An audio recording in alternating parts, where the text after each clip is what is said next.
Salom Muallim Media kanalining tomoshabinlari.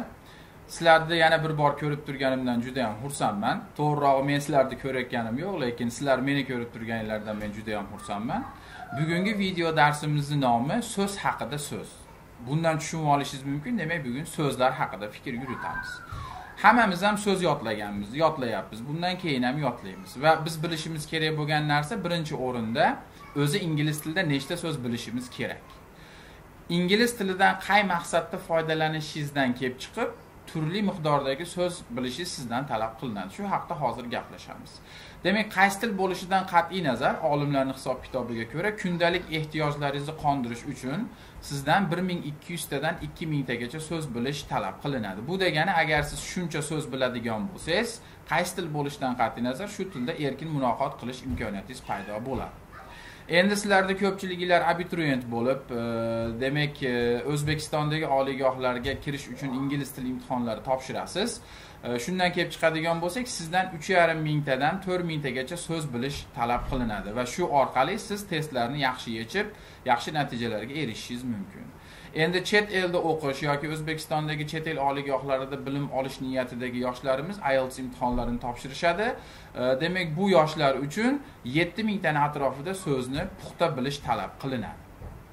Endi ingliz tilidan professional darajada foydalanadigan shaxslar bor. Misol uchun ingliz tilida maqola yozadigan, ingliz tilida kitob yozadigan yoki ingliz tilida ijod qiladigan shaxslar. Bular odatda 12000 tadan 15000 tagacha so'z boyligidan foydalanishi isbotlangan dalil hisoblanadi. Endi ingliz tili deganda, ingliz adabiyoti deganda ko'z oldimizga birinchi navbatda William Shakespeare keladi. Bu odamning ijodini o'rganib chiqqan olimlar shu faktni aytishadiki, William Shakespeare o'zining asarlarida 21000 ta betakror so'z ishlatgan ekan. Keyingi o'rinli savol shuki, xo'sh, men ingliz tilida so'zlarni o'rganyapman. Endi nechta so'z bilishimni qanday bilib olsam bo'ladi? Buning uchun albatta internetda imkoniyatlar ko'p. Men o'zim shaxsan foydalangan manba bu testyourvocab.com sayti. Bu saytning nomi mana ekranda ko'rinib turibdi. Demak, shu saytga kirib, siz o'zingiz bir necha testlarni topshirish orqali so'z boyligingiz aynan nechta ekanligini bilib olishingiz mumkin. Endi ingliz tilini o'zi haqida gapiradigan bo'lsak, men so'zlarni o'rganyapman, lekin bu o'rgangan so'zlarim ingliz tilidagi so'zlarning necha foizini tashkil qiladi degan savolni beradigan bo'lsangiz, bu haqda ma'lumotlarimiz turlicha. Ingliz tilining eng obro'li lug'ati hisoblanmish Oxford Dictionary of the English Language, ya'ni ingliz tilining Oxford lug'atida ro'yxatga olingan 600,000 ta so'z bor. Bu juda ulkan ko'rsatkich. Lekin boshqa manbalardagi ma'lumotlarga ko'ra ingliz tilida 1,300,000 taga yaqin lug'atga kiritilgan so'zlar mavjud ekan. Demak, buni yuqorida berilgan ma'lumotga taqqoslaydigan bo'lsak, shu 13000 ta, 15000 ta so'zdan foydalanib ingliz tilida professional faoliyat yurituvchi shaxslar ham hattoki, demak, ingliz tili lug'atidan faqat 1% ga foydalana olar ekan xolos. Endi ingliz tilidagi so'zlar haqida gapirar ekanmiz, bir necha qiziqarli ma'lumotlarni aytib o'tmoqchiman. Demak, ingliz tilidagi eng qisqa so'z bu bitta harfdan iborat I so'zi. Men degan ma'noga ega. Endi agar biz ingliz tilidagi eng uzun so'zlar haqida gaplashmoqchi bo'lsak, bular bir nechta. Ingliz tilidagi eng uzun so'zlar haqida gap ketganda ko'p misol keltiriladigan so'zlarning birinchisi bu anti-disestablishmentarianism degan so'z. Bu so'zni ekraningizda ko'rib turibsiz. Bu so'z 28 ta harfdan iborat. Undan uzunroq bo'lgan so'zimiz, demak, hozir buni o'qib beraman. Pneumona ultramicroscopic silicovolcanoconiosis degan so'z.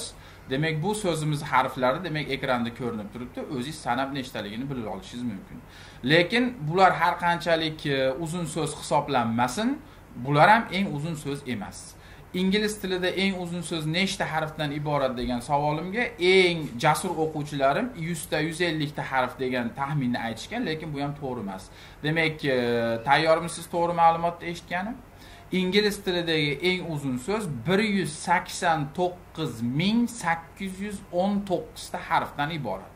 Ha, adashganingiz yo'q, to'g'ri eshitdingiz. 189,819 ta harf.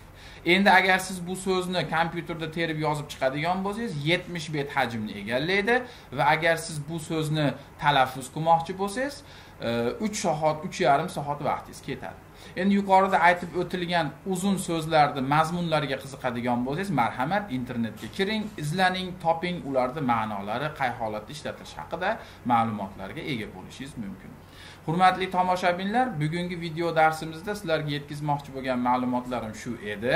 Umid qilamanki, bu sizlarning ingliz tilidagi so'zlarga qiziqishingiz va yana so'zlarni, yangi so'zlarni o'rganishda davom ettirishingizga yordam beradi. Yana qaytarib o'taman, agar biror bir savolingiz, fikr mulohazangiz yoki taklifingiz bo'ladigan bo'lsa, pastda ko'rsatib turilgan muallim.media kuchukcha gmail.com email manziliga xat yozing yoki bevosita ushbu videoni pastida o'z izohlaringizni qoldirishingiz mumkin. Keyingi video darsimizda nima haqida gaplashishimiz, keyingi video darsimizda aniq bo'ladi. Ko'rishguncha xayr.